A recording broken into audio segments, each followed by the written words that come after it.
that the residents have the mics. All the mics are live, I think, but I'm going to ask the residents, whoever's not on the committee, to shut their mic off, because there's really no public input onto this into the subcommittee tonight. We're just trying to get an outline set up for how we're going to approach this moving forward. So I appreciate that, and you'll have an opportunity at another time to to provide any input you have about our discussions. So that said, really the purpose of the meeting I want to do tonight is to come up with an outline of possible solutions that we have. I'm going to ask everyone, because there's a lot of stuff out there we could do, and there's a lot of different groups that we have, but I want to kind of stick to some guidelines while we're doing this. Is that anything that we're suggesting, that it's something that is realistic, that we can actually pull off, something that is sustainable, in that it's something that we can consistently do to address this particular issue, and something that within the sustainability of it, something that if it does require resources, i.e. personnel or some kind of budget, that we realistically can fund it. So basically something that we can actually pull off. In my mind, I think we have really there's a two-pronged approach to this, is because there's some long-term things we could do. Address voter education, a voter license, address what we realistically can do at say Oak Island and Browning Beach and Lake Park.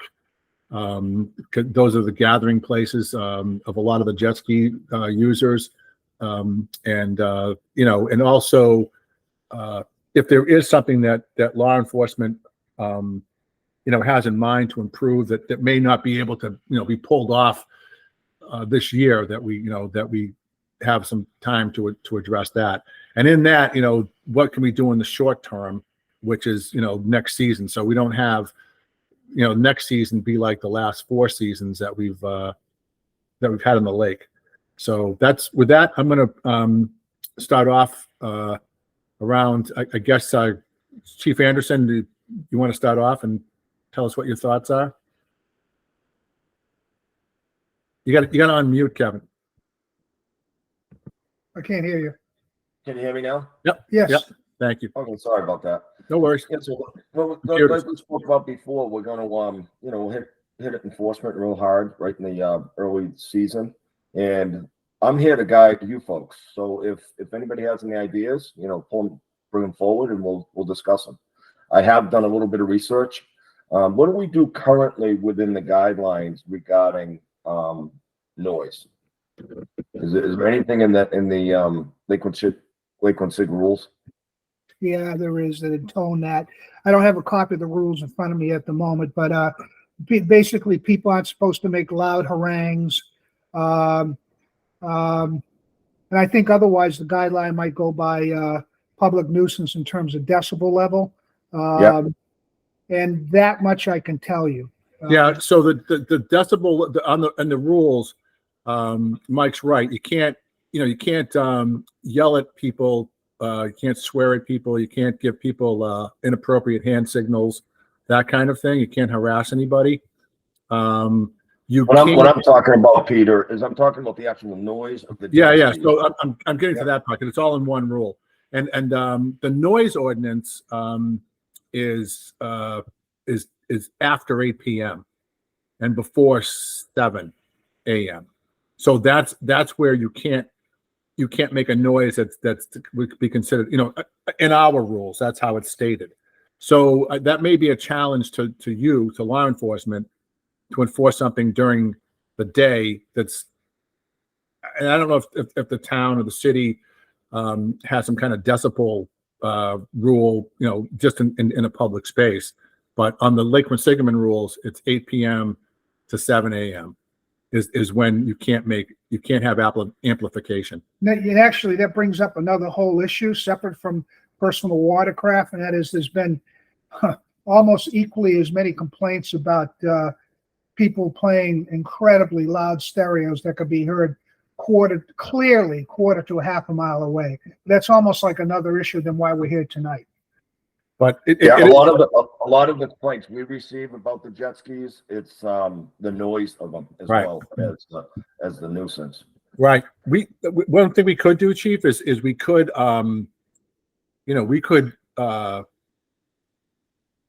we could amend the rule to extend it to amplified stereo systems or some kind of wording that would allow us to do things during the day.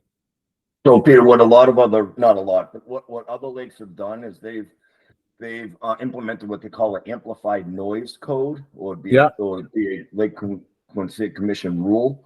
And what that is within 25 feet of that vessel, it's no louder than that. So any further than that, anybody can hear it. It's supposed to be turned down.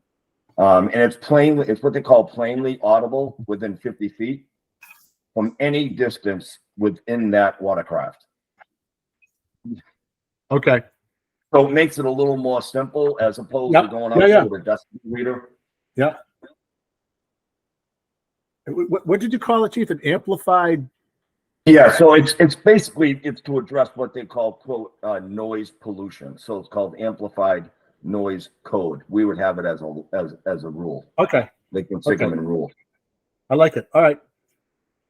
And what that does is it doesn't mean you have to hear exactly the words that what the song is playing. You just have to hear it. Oh yeah.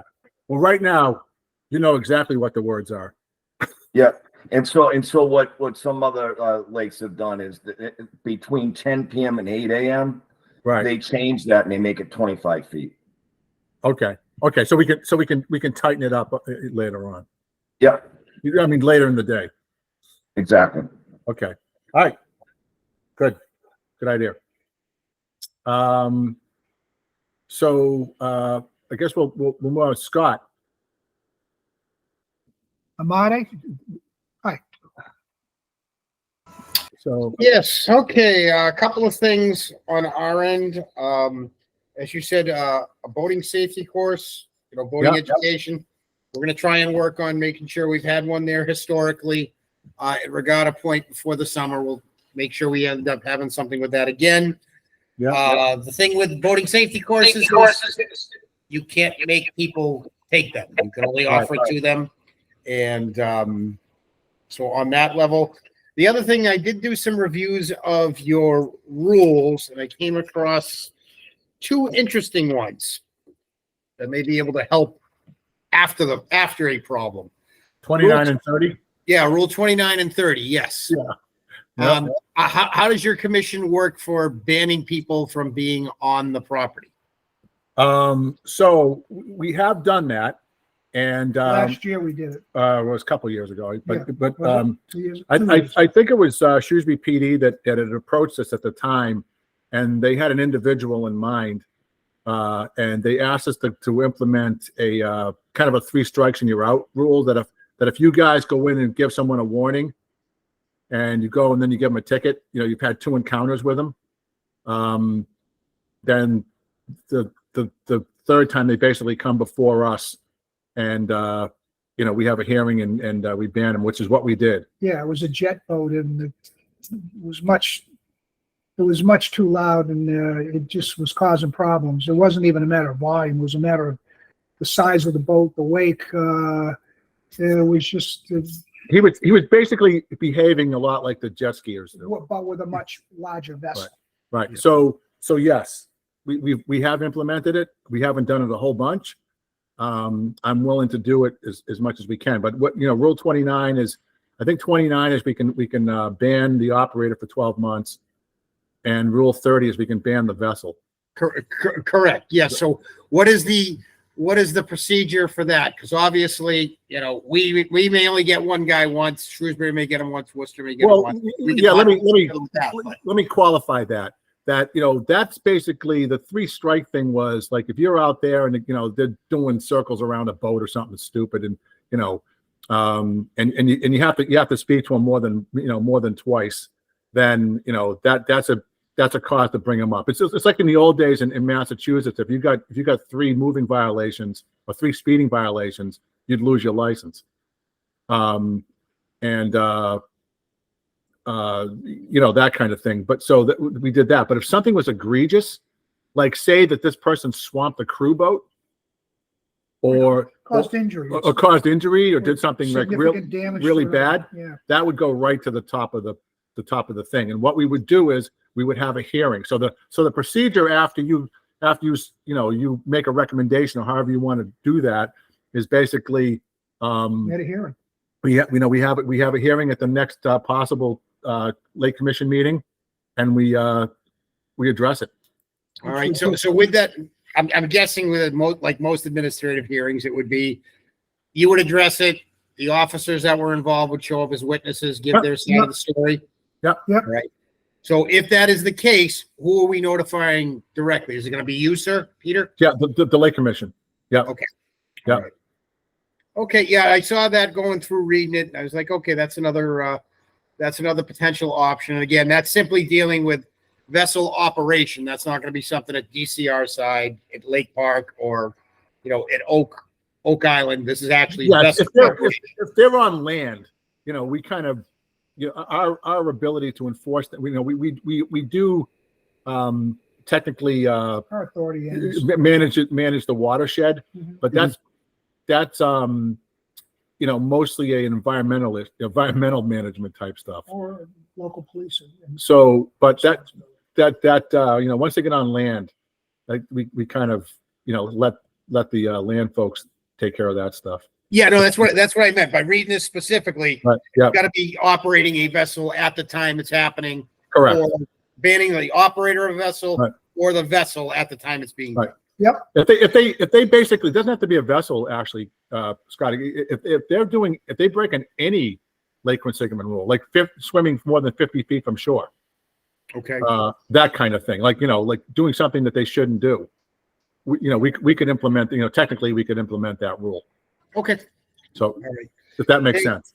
Yep. That's fine. Just wanted to know the rules we're playing with that. Yeah. Also, what's the chapter and section these rules are promulgated under? I have chapter 357 of Acts of 1973, but is there a regular chapter and section these are promulgated under? Okay, I will rather than kind of read off through that stuff, I will send you the list of because this morphs back to 1916. Yeah, I did the research today, and I'm like, I just couldn't find the up-to-date chapter and section where So you literally have to go and I did it, and I cut them all out. So I did that homework, and I'll be happy to send it all to you. So in case you can't sleep one night, you can read that. But yeah, it's all from way back then. And the reason that the Lake Quinsigamond Commission was formed in the first place was because of safety. Yeah. It wasn't an environmental thing. The lake thing. was like Cape Cod. It was just filled with, people from the budding city of 200 and maybe 250,000 people at the time. They couldn't drive to Cape Cod, Maine, and New Hampshire in a day. They went to the lake, and the lake was like oversaturated, and it was like a free for all. And the state felt there was a need for a state commission to, manage it. Okay, and then the only other thing is, as the chief mentioned, I'm a huge proponent of this. Start of the season, you deal with problems immediately. Yeah. You deal with them effectively, efficiently, and you handle them in the appropriate manner to lay down the plan for the summer. Right. I mean, I guess that therein lies the question of how do we do that, effectively and efficiently. Right. I think one of the issues that we've had before, and again, I'm a big advocate of what all you folks are doing out there from a law enforcement standpoint, because it's just crazy and it's overwhelming, and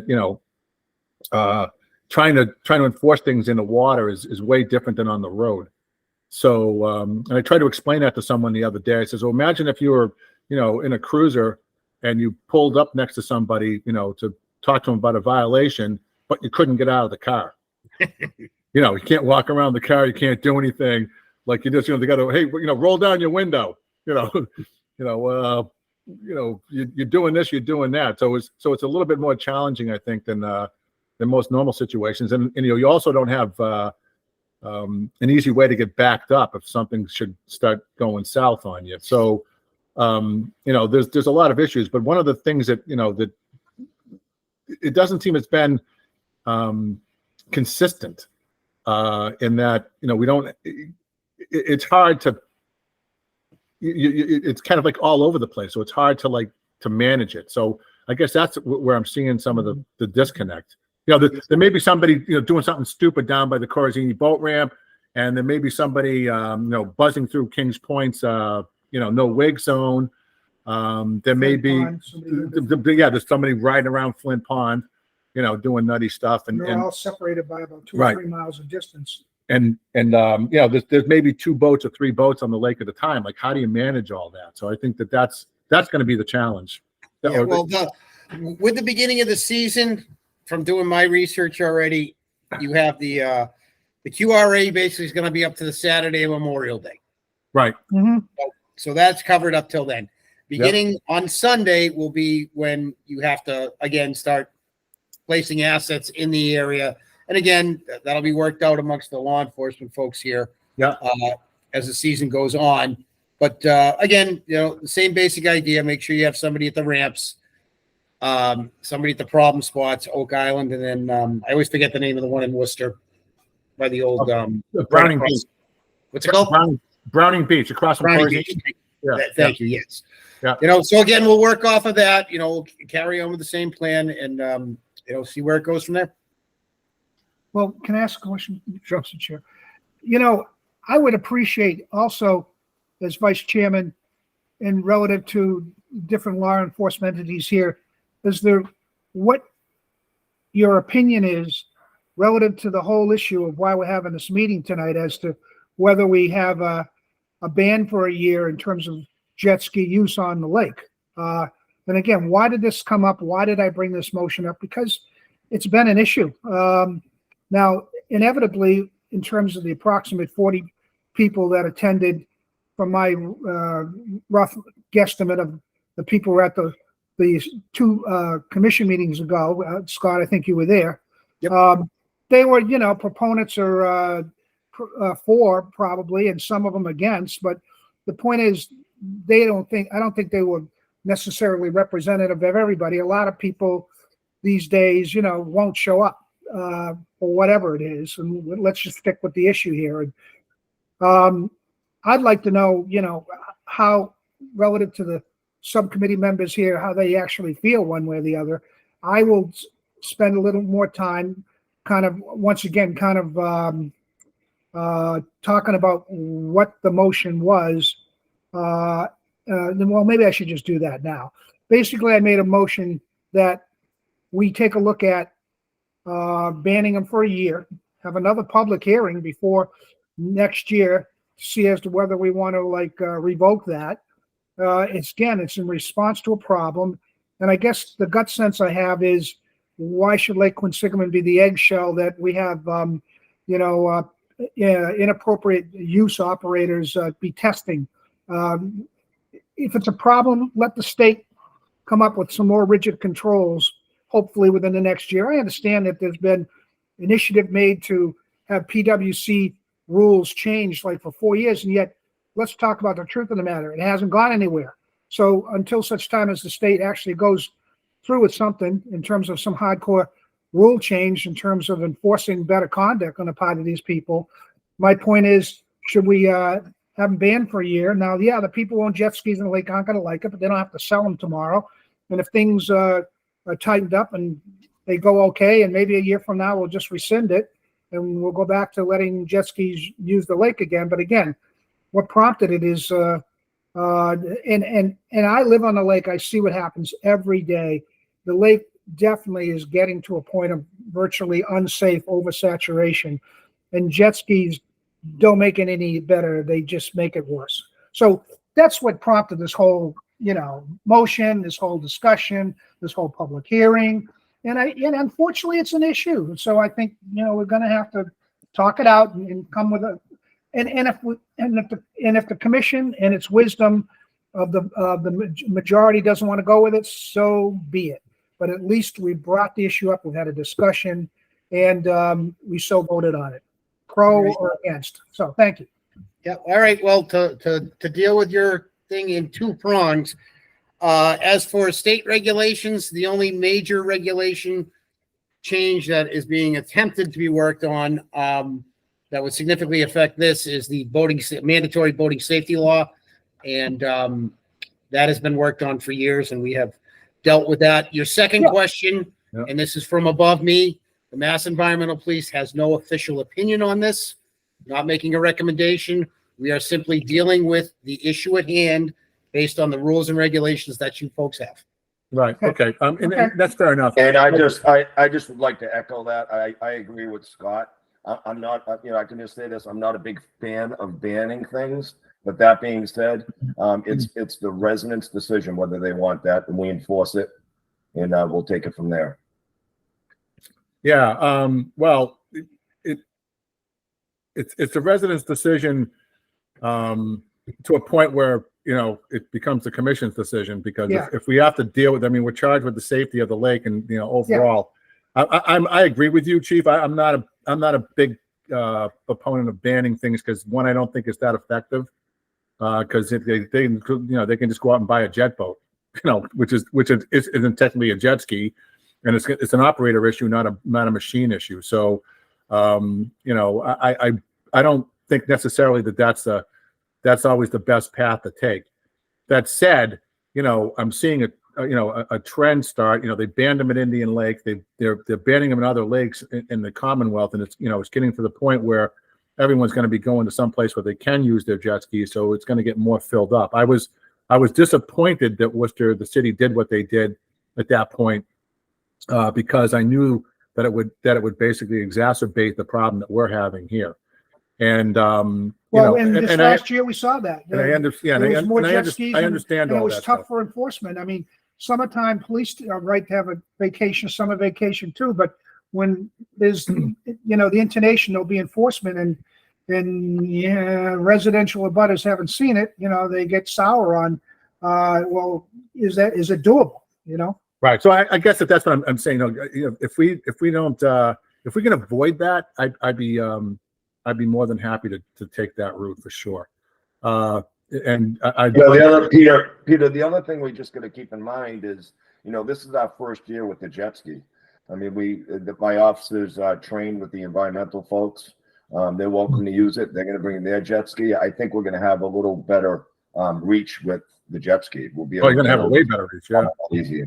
Yeah. Again, I think all these things are great things. I just want to make sure that we're consistent, and that we can get the coverage that we need. And I know that there's a challenge for that in both Worcester and Shrewsbury, that the environmental police have to. We've gotten more attention on Lake Quinsigamond from the MEP than I think any other lake probably in the region combined. So and again, we still got overwhelmed. But I know that in the two communities that have got law enforcement on there, the lake competes with the roads. So if you guys need somebody on the road, and the only person you have to fill the road job is someone on the lake, the lake person gets pulled off. And that could be a Sunday at 80 degrees where it's really busy out there. So I think that's been kind of a challenge over there, that we have, the more people on. And, we also, to kind of go back just for a quick minute for there is a House Bill H 3362 that's dealing with a boating license or a boating certificate, so that's in the works now. It's interesting that the only sponsors from the House are all in the Plymouth, Norfolk area. So we're gonna write our local representatives here to kind of get that going on. I think that's a long-term thing. I don't think that's probably going to get signed and approved and all that by the summertime, and certainly not implemented by the summertime because they still got a lot of stuff to do after they get it passed. But that's encouraging that they're doing it. But there has been, like you had said, Scott, there's been a bunch of bills on the in the works that just haven't gotten anywhere. They get Right. the house and ways, and then they just peter out. So I do have a question. I probably shouldn't go down this road, but has anybody from the commission contacted Westboro District Court or Worcester District Court to express the need for ensuring some of these violations are taken seriously at that no, level? you know what? That's actually a good idea. No, not that I know of. I just told you we had court today, and they don't go the best sometimes. Yeah, and I've heard that same response from. Yeah, we can only offer our version as witnesses to the matter. But again, maybe a discussion on your part on that regard would assist. All right, thank you. Certainly. All right, so Somebody else? yeah, so this kind of so we can get everybody on here a little bit. Captain Early, I know Peter, how are you? No, I was waiting. I'm taking it all in. There were some very good things suggested. Like I like what Scott had said. We need to, get together, which we will. The 3 or 4 law enforcement agencies, and we'll set the tone from the beginning. Yeah. And in regards to your ban, I think Chief Anderson hit the nail on the head. I'm in agreement. We'll let the residents decide on that. I don't think it involves any of us. We'll do whatever you want. My only input is with my personal experience with the ban on Indian Lake. It was very effective. Was it fair? It's obviously not fair to the residents of that lake, but it was effective. But that's about it. Real quick, the way I look at it, and correct me if I'm wrong, it's like a 3-part problem here. You have Oak Island, you have the jet skis on the water, and then you also have the boat ramp. And I'll gladly touch base with Scott and Chief Anderson and the state police if they're going to be around and come up with a plan for each individual part of the problem. And we're going to be leaving our small boat. We got permission last night from Point Rock, and we'll be leaving our small boat the whole summer on Lake Quinsigamond. I'm sorry, on Flint Pond. right. So will it be manned? Yes, we're gonna man it. We're gonna put our emphasis will be on Flint Pond from the beginning of the season, but that will be our first priority. Then manning the bigger boat on the main body of water there. Okay. All right. That sounds Encouraging. good. Yeah. And the fact that Shrewsbury and the environmental police have jet skis will be awesome. I mean, and we'll have our boat. Unfortunately, is pretty old, but it'll work for Flint Pond. I think Flint Pond. It's fairly easy to manage in one regard in that it's confined, but there's still a lot of things going on down there, and there's more challenges than just the jet skis and the people hanging around on Oak Island. And we're doing, I'm working with the town to do some things about that particular property, but we got a guy renting jet skis on the lake. Matter of fact, I think there's more than one. But which can I ask, which boat ramp is he allegedly doing that from? All of them. Oh, okay, well, When I say all of them, I mean Browning Beach, Corazini, and Flint Pond. Oh, all right. We can discuss that down the road, and we'll get his information. We could. Yeah. So the 3 of us can work on them. I'm sure we've addressed them before. I think you guys. I think PD kicked them off. I think they bagged them and kicked them off at one point. But they, these guys just come back. They don't. They have. Yeah, the Coal Mine Brook, the Brownie Beach area is in Worcester, and that'll be of concern to you, Captain, in terms of Worcester. And these guys, these hombres, they know what they're doing. They've never come in front of the commission in terms of asking to have a rental, which is one of our rules, by the way, because they know probably, we wouldn't agree. And so they just, what they well please, you know what I mean? Well, I wouldn't even say that, that would be something we would discuss and consider. but they'd have to be a legitimate business. They'd have to have insurance. They'd None have of to, them have any of that. you know, so they're not, you know, really.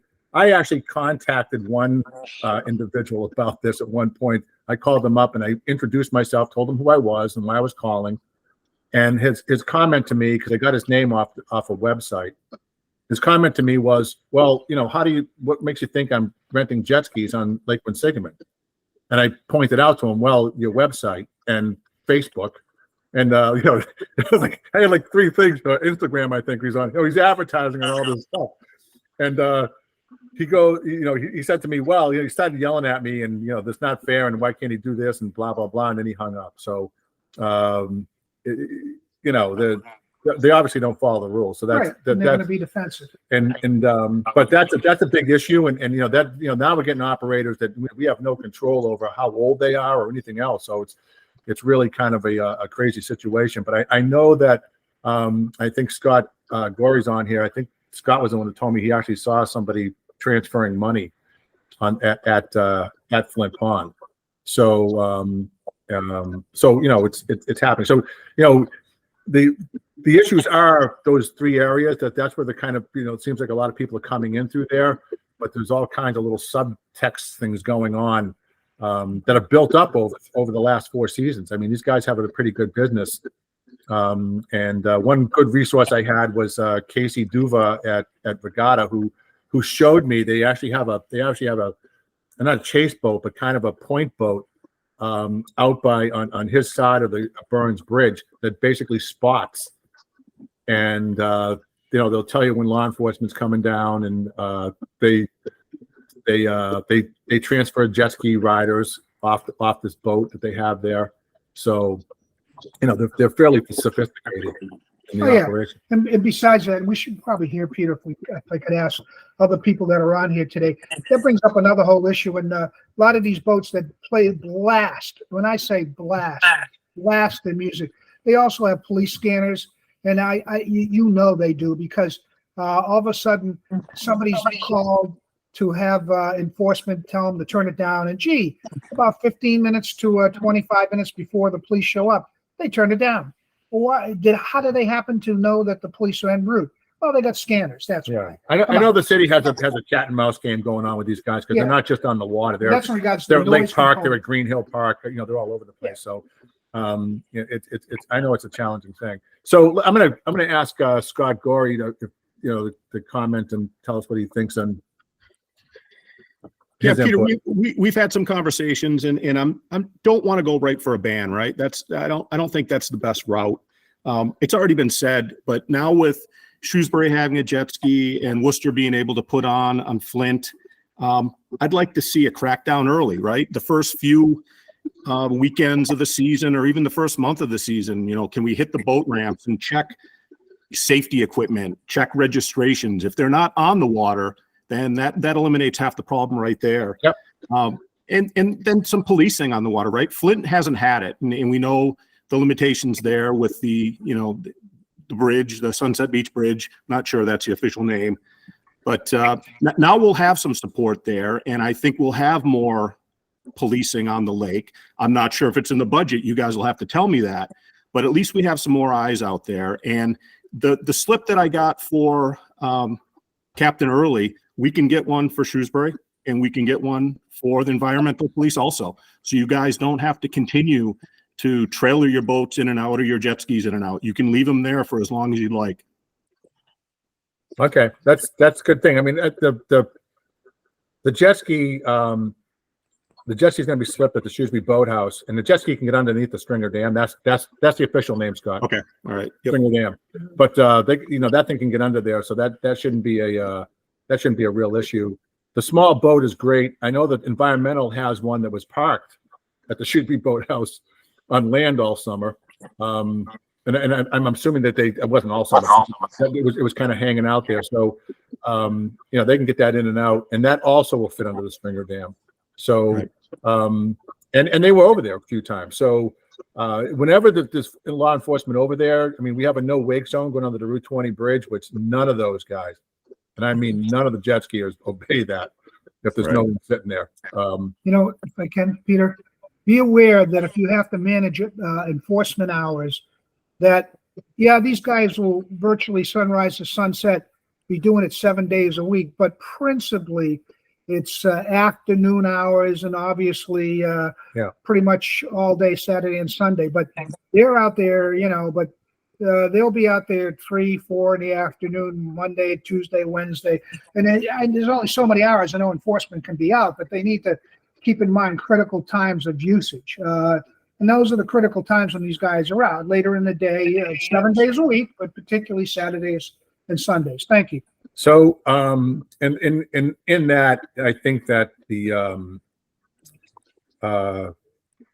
I think the hours at Oak Island for sure, and Scott, Scott Gore, you can attest to this, that they don't really start spinning up until probably 11 to 1 o'clock in the afternoon. Yeah, you're right. You're right. And Sundays seem to be worse than Saturdays. Yeah. But, what I saw last year was, and it seems to get worse every year, right? Last year was after dark, and I hadn't seen that before. Yeah, that was new last year. Yeah. And wait a second, the PWCs, I thought they weren't supposed to operate after dark. They're not. No, Okay. dusk is it, right? Thank you. So they, that's a new phenomenon. I don't know if that's the renter guys. They're pushing the limits. I guess That's what it they're became. testing the eggshell. They're testing the eggshell. How hard can we tap the egg before it cracks? So, but that's I think those are the times we have to figure it out. I know that I've gotten numerous complaints from residents that when they call about Oak Island, that they don't go down, no one goes down there and does anything. And I know that that's not totally accurate, because I know that Shrewsbury PD has shooed people out of there. And it's happened, more than once. But that's a lot of this problem can be stopped on land. We don't even need the boats, and especially for the party that's going on at Oak Island. But Oak Island is a interesting beast because it's conservation land. So technically speaking, people can go on there and they can walk around and they can sit around. You can't have picnic tables, you can't have fires, you can't do all that stuff. But I don't, know right now that the jet, I'm just being, I'm not a proponent of what they're doing over there, but I'm just trying to be realistic. Like if they want to swim at Oak Island, I don't think that's against the law or against the rules over there. I think it's a liability for the town, which they should address, because if someone gets hurt over there, that's who's going to get sued. But I don't think it's technically speaking, I think that's one of the things that falls under the conservation thing, where if you want to go, you can fish, you can swim. Captain Amati, you and I had a conversation about hunting on Oak Island. They can actually hunt. Well, they can, because Captain Amati was nice enough to interrupt his Sunday to check out the distance where these guys were sitting, and they were in the distance. They were within the distance. There's only like probably outside of the distance, 15, 20 feet where they could do that, but that's where they were sitting. So they knew it. They had, whoever did it, figured it out. So, and we have all that element down there. So that's going to be, I think, a challenge when we get down there. But certainly with the alcohol and the cooking and the latrine setup and the litter, that's all stuff that we should be able to address from the land, and to be able the ability to get down there, because I think you really ought to have. There really should be a gate. I know that for some reason they moved the Jersey barrier, so now the gap in the guardrail is open. I'm not sure why that happened. Do you know why they did that, Kevin? Yep, I think you're muted again, Chief. Chief, we can't hear you. You're talking about the barrier at Oak Island? Yeah, Yes. Yeah, I don't know why that was moved. yeah. I gotta ask why they moved that thing out of the way. And I haven't seen any cars down there, but who knows? I'm gonna get on to Stephen Power. Peter, could I just make one more comment about Oak Island? Oh, sure, of course. Yeah, I've said this before. We've had some meetings over at Point Rock, but nobody rides a jet ski all day. And what they do is they congregate there and they Yeah. share jet skis all day long. And we Yeah. there's no break at all. And they moor them on the island and they yeah. hang out all day long. Yeah. Right. That's it. Thank you. Okay. Thank you. Who hasn't spoken? Stephen. Hi, Peter. Hi, How everyone. are you? Yep. So yeah, I'm really happy hearing everything everybody's saying, especially Scott saying that they'll be able to keep the boat, Worcester keep a boat over on Flint Pond. I think that's one of the big, more areas that people are really upset about, not just the big lake, but yeah, I think I'm obviously, I'm not a fan of banning. I have a jet ski. I've had many. And again, it's really the operator, not the machine. And I kind of look at it like you're on the road. If you're on the road, you don't ban everyone from driving on the road. You deal with the operator. But that being said, I think we're gonna have a good summer. And if you have to ban somebody, ban them. It worked before. I was actually witnessed that boat operator that you banned. I witnessed him swamp people and tip them off of their kayaks and stuff, and it was really dangerous. So I'm glad that happened. But yeah, that's about it. I mean, and I agree with the music at night. I mean, you can't even keep your windows open because if you do, you're not going to sleep. So I really, Chief, is there any? I mean, I know everyone says DCR has to be called, but is there any way that any of the police can be out later at night by at least one of the police, to kind of tackle the loud noise people? Yeah, Because it's usually after 10, and I don't know if that's practical for anybody to be out there at 11, 12 o'clock at 10 to 12. what we could do is we can have some of the midnight officers trained and operating the boat, and they can take a ride around the lake. That would be a great, because I think if you did that and that started to, all of a sudden they got word that they're no longer out there having a party on the lake, then I think it may just curb it, I would recommend using a cell phone versus something that these people use in terms of monitoring. Police. Yeah. I know it. You're right. They seem to, they know what's going on. So I know. Yeah, I think the other challenge there too is that these individuals actually know the signature of the police boat, and even in the dark, they know what's coming, and even without the radios on it, they can tell. But it's got a distinctive footprint. Yeah.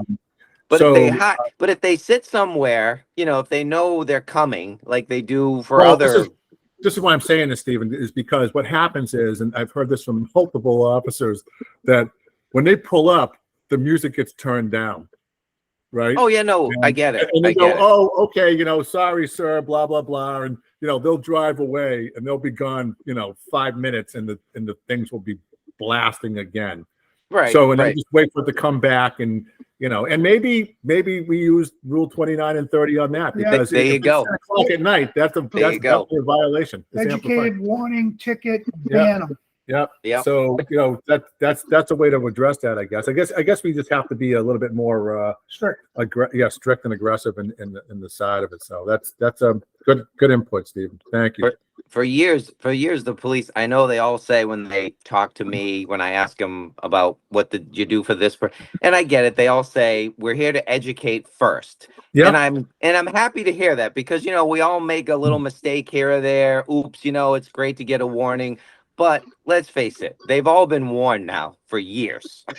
Yeah. So the party's over. No more slap on the wrist, Right. And that's as a message to all of us on the lake. This isn't going to be restricted to non-residents. So we all, because I don't think any of us can Law should apply to equally claim, to all. can claim innocence on some of the stuff we do out there. So that said, it's it's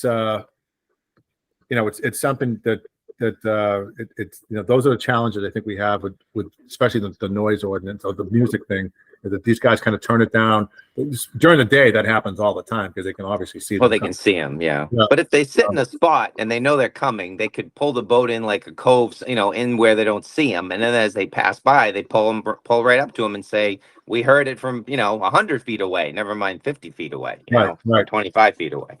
All right. So okay, cool. So Barbara, we haven't heard from you, or actually, let me, before I do that, Jason, Sergeant Garriman, do you have anything? I mean, I know you've been out there. Yeah, so just a couple things I have. So one thing we did last year, I think we did it 2 times. I think we did an enforcement program. It was Shrewsbury Environmental State Police and us, where we were on the lake all together on certain weekends, and I felt that was very effective. It's something we can look at. I think look at maybe rather than 2 times, maybe 4 or 5 times during the summer, because I was getting phone calls from people that I know that live in the lake and boat on the lake, and they were like, people are really obeying the rules because of there's 4 or 5 vessels on the water at the same time. So that's something we can look at, as well as addressing Flint Pond and Lake Quinsig on certain weekends. I know it's hard to say because you got to judge it by the weather, but 90-degree weather, there's going to be a good 100 boats out there. 60-degree weather, there's not going to be 100 boats out there. There may be 30 or something like that. So that's something we can look at too, is having some type of presence. I don't want to say enforcement, but a presence where with the lake users don't know that we're out there in full force like we are. I thought it was very effective, and it worked well. And I think we should look at doing maybe 2 or 3 more rather than 1 or 2. Yeah, I like it. I'm kind of surprised you guys don't do that already, because it seems to me that it would be a effective if you all had like a little quadrant or a beat that you were doing, and you just kind of rode around down there and hung out. And to tell you the truth, I mean, I hope it would be boring, so people weren't doing anything, screwing around. But I doubt that's going to happen on like you said on a 90-degree Sunday. Someone's going to do something dumb. On a 90-degree day, I got to say, edification wise, there's probably closer to 250 boats on the lake, and on a 75-ish degree day, a nice sunny day, maybe there's only 100, or 75 to 125. The boat really has far more boats than one might think, because when I can see 50 or 70 boats in the South Bay, that's just the South Bay, where I live in the southern end of the part of the lake. There's a lot of lake other than that, and I've counted. The new thing now, like they do up in Winnipesaukee, is to anchor and moor, and there'll be rafting. There'll be 4 or 5 boats rafted together, and you'll see maybe 4 or 5 raftings of 4 or 5 boats each. So there's a lot of boats out there. Yeah. But typically those guys aren't, going around in circles. And doing stupid but they usually tend to have a jet ski buddy who comes up and runs back and forth. Oh, whatever. Yeah. There's always a jet ski buddy. Mm-hmm. So, And the other thing, if I could, I was on the lake probably 2 dozen times this year with I have it's me and 13 officers that are certified to ride the boat. And I was probably on 24 times the boat this year. And 2 things that actually 3 things that I thought were very effective were: 1, the officer that does the Shrewsbury boat ramp does a terrific job. I don't know his name, but I remember I hear the stats that they give at the monthly meetings of the commission. He checks all the registrations. He does a fantastic job. Yep. The no wake zone around the Donahue boat ramp has helped tremendously. I know a lot of people don't like it, but it's helped tremendously with Browning Beach, because that's where they facilitate and do their donuts to their fans and stuff like that. So that's helped tremendously. And the other thing is, on major holiday weekends, Captain Early has put us at 4th of July, Memorial Day weekend, and Labor Day, which is the most congregated days of the year on Lake Quinsig, on the Worcester side anyway. We have offices there, we stationed there from 7 in the morning, sometimes 6 in the morning till 7 at night. And it's on the major holiday weekends where it used to be 100 people there. There's nobody there for the last 2 years. Yeah, no, that has been effective, Sergeant. Yeah. So those are the three things that I've noticed with the lake that it has improved. I know it's not Flint Pond, but it's improved the lake tremendously. I mean, the stats for the Shrewsbury officers is they're through the roof. They really are. They're phenomenal.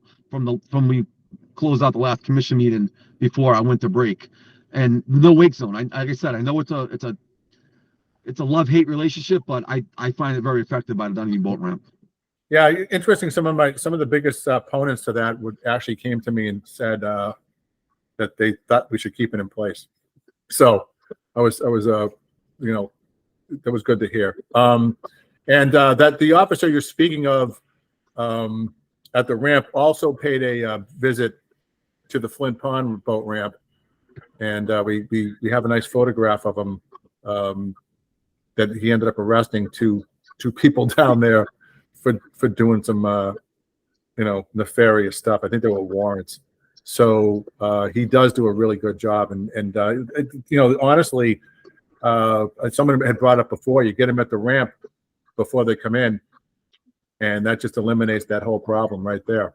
So Who you let through the door. yep. So that's always a good thing, and I'm hoping that we can keep that going. But again, all this stuff, and I know it's a challenge because it depends on the weather, it depends on a whole bunch of different stuff. And- But if we can be more, just to add, this is the last summer was the first year that we have run radar on the lake. We've never run radar before on the lake. Yeah.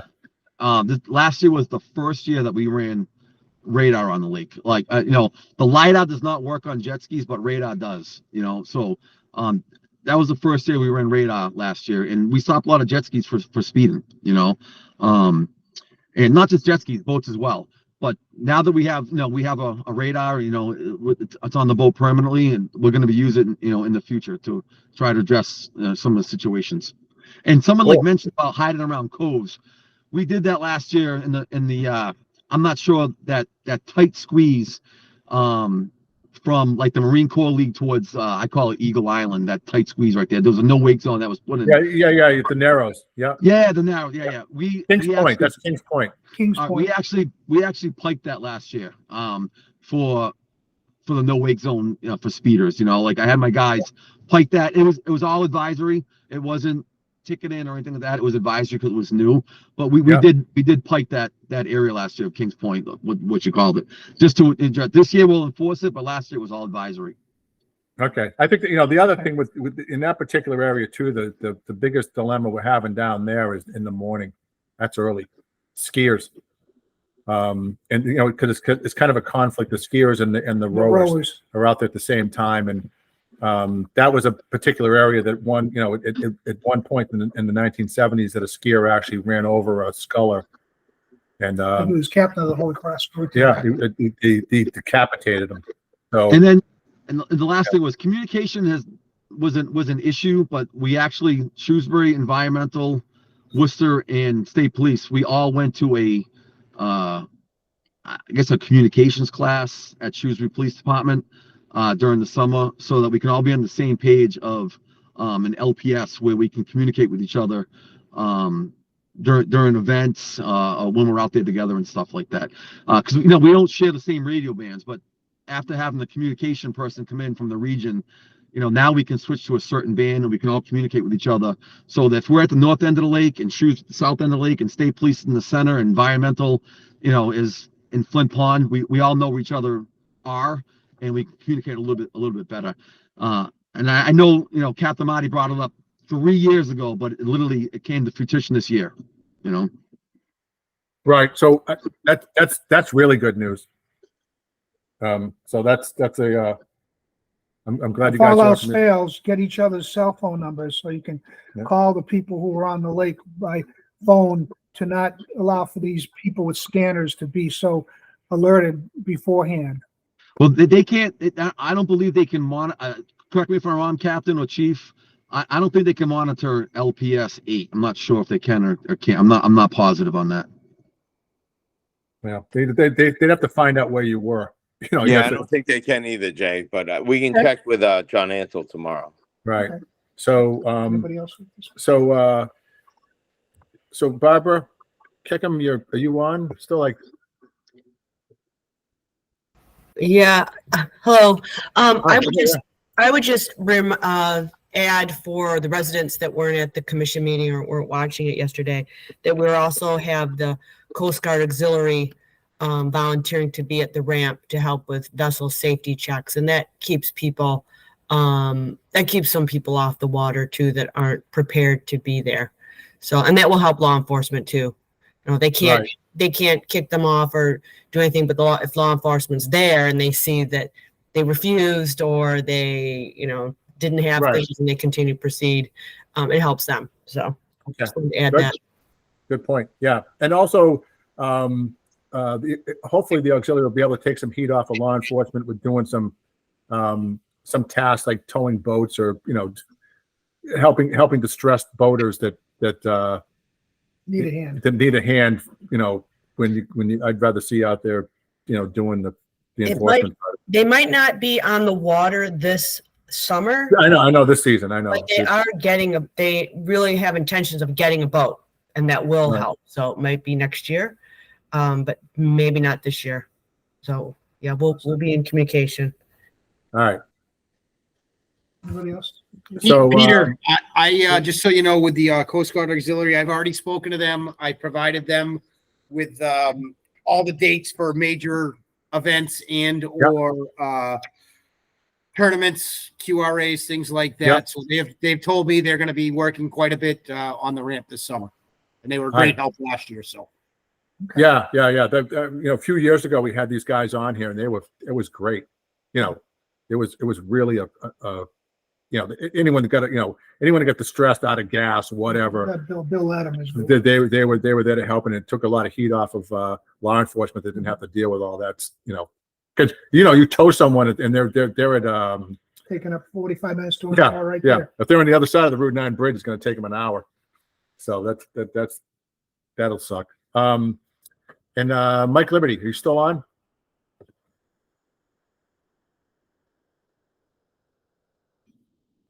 Hello, Mike Liberty. Oh, maybe Mike's not on. Can't see everybody's name. Sorry, I just couldn't find a button. There you go. Can't find the button. Of course, I'm not really a fan of banning like a few you've mentioned, but I do think maybe that rule 28, 29, or 29, 30. How do the agencies keep track of warnings issued, tickets issued? Like, for instance, if Shrewsbury gives a ticket or a warning to somebody, how does Worcester know that? Is there a centralized database that you all can check? Because you can see two things happening in the same day. Where is that reported? Does that go through the environmental police? Is that where it's normally stored, or how do they access what's because you have two different things going on, especially with a jet ski. With the rentals, you have the same ski, that could be the same ski but different operators. So let's say that the bike had 2 infractions and the third time was now it's at strike 3, you throw the bike off. But how is that tracked? Is it centralized or? well, what I can offer from the environmental police side is this: there's no immediate notification unless the officers let each other know that particular day, hey, I ran into this person or this vessel having an issue. It's a garbage in, garbage out system. The citations that are issued are all sent to they're sent to a district court, and then a copy is sent to our facility to notify us at one point the disposition of that. So we don't find out those results until after the court disposition, as long as the departments are sending them in to our central location in Chelsea now. So to answer your question, sir, unless you're notifying somebody immediately, the officers talking amongst themselves that day, there's no centralized database for that for immediate dispersal of that knowledge. Is that something that could be implemented, not necessarily at the court level, but between these 3 or 4 agencies, where that you have a database that you can check more frequently, and that the vehicle or the vessel has been stopped, or the operator has been stopped and issued a written warning? Is that too much of an ask or to manage? Or because I can see picking off these offenders one by one very easily and then avoiding a ban. Erratic behavior, speeding, I mean, you name it. You could get them any which way you could, but you have to kind of keep track of it. Yeah. Well, I don't know what the other part. I believe Shrewsbury uses IMC like we do. I don't think Worcester does. Anything that's entered into our computer dispatch system, somebody calls in a boat. Anybody that wants to make an inquiry on that as a fellow law enforcement can find that out. But again, for immediate stuff, unless you're sitting down, and again, after one of these larger operations we do, everybody's going to be talking together anyways. But after those facts, you can sit down and go over some of your problem children boats. To have some kind of list you can pass around amongst the officers. But no, to answer your question, there's no easy way to do that at the moment. We can try and work on something with that, but again, most of that's going to be contact amongst the officers saying, hey, I ran into this guy today, this machine multiple times, and you go from there. But, just to kind of clarify this too, that, these infractions, we're talking about Rule 29 and 30, they don't have to be in the same day. If this is something that happens over, course of the summer, that's. Oh yeah. I was just giving an example. That falls into the whole thing. So it doesn't have to be an immediate thing, but it'd be nice to be able to keep track of it. One thing that I'm kind of hearing in this, it'd be nice, and not to get all kumbaya here, but when the different agencies, and I know this will be probably challenging, but when the different agencies are on the lake together, that it's all like one team. And I know there's communication issues, but it sounds like you've got some of that worked out with different bands and all that stuff. So because that's essentially what you are, and I think it'd be helpful for all of you guys to be able to depend on the other agencies like they were, part of your own force when you're on the lake. So I don't know if that's how hard that would be to kind of enhance that culture, but it would probably be more effective. I think that's it for the committee members. I'm not sure if we came out with an outline. We're getting to 8 o'clock, so I want to kind of crank this down because I promised you guys I'd only keep you for an hour. But I know we have for basically an outline moving forward. We got a lot of good ideas. I think there's some consensus on some things to move forward, and I'd like to schedule another discussion this and kind of flesh out some of the other things that we need to talk about.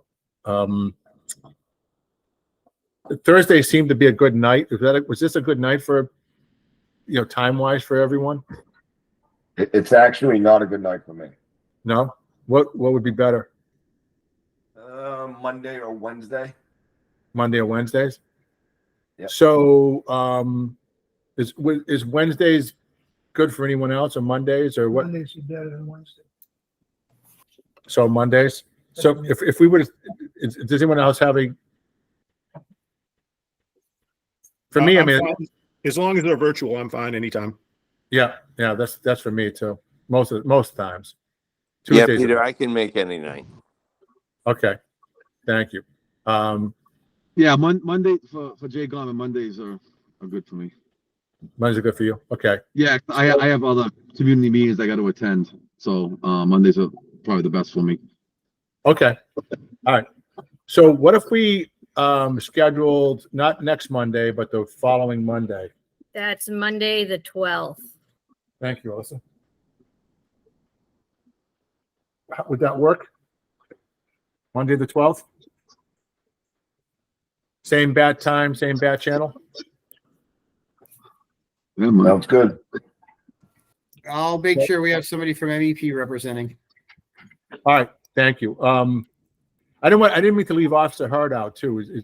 Do you want to say something, or? He states he's all set. He was in learning mode tonight, getting to see how these meetings work. Okay. Do you want him to be included in future emails? No, you just send them to me. I'll be branching out, getting different officers involved. I want to make sure everybody good. sees the process. Sounds good. Thank you. Very good. Okay. Thank you all for stepping up and helping out. And Guess we'll see you on the Motion to 12th. close. Yeah, if you have any questions or comments for me that you want to talk throughout, offline, please don't hesitate to reach out. Thank you. Thank you. Motion to close the meeting? Yes, I'm good. Everyone good? Aye. Yep, thank you. Okay.